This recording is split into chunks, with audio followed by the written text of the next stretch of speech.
Hi guys, it's Jeff with Oru Kayak, and kayaking puts such a big smile on my face and everyone that kayaks. I think the only thing that keeps a lot of people, everyone from kayaking, is not knowing how to do the roll. I wish there was an easy way of just getting you to roll on that first roll attempt, but it's going to take time, it's going to take practice, and the best case scenario is get with quality instructor. You can roll by watching videos, but I think you're going to have an easier time. It's going to be less frustrating, and you're going to get to the end result a lot quicker if you can get with someone that's a qualified professional in a pool, in a safe environment, in some place where the risk is low and you're set up as best for success. A couple things I would share with you: have your expectations really low.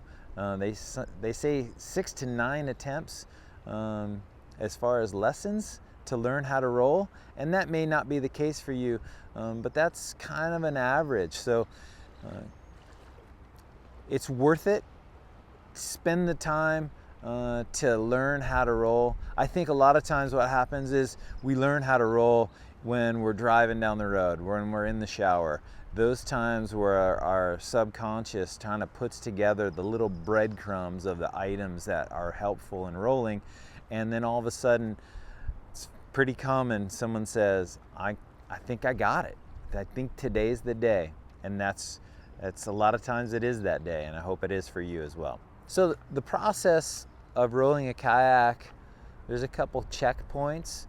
First, when you roll over, you're going to lean forward because that protects your face, also gets the paddle closest to the water.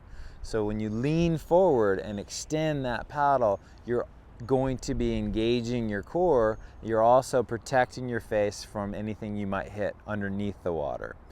From there, you can actually reach up, and if the paddle's out of the water, you can hit the bottom of your boat and actually feel if it's flat.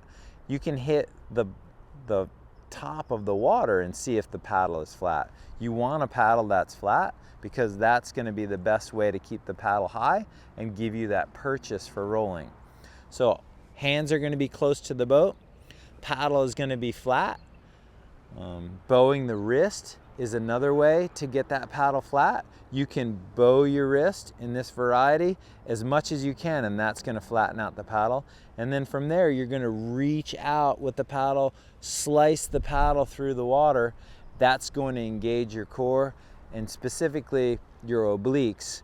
The head is going to be the last thing that comes out of the water, and you typically are going to be on the back deck of the kayak when you come up.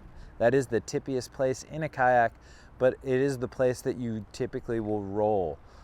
You can roll and come up with your head forward, but most of the time when you're first learning, it is on the back deck of the kayak that you're going to come up.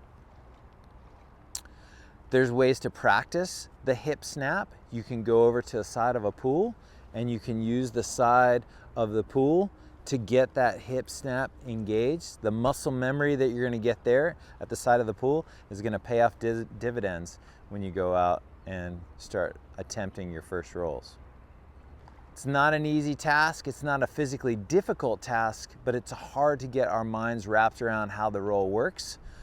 Encourage you to get some quality instruction and give yourself some time to figure out the roll. It's well worth it, and it'll really help your paddling in the future.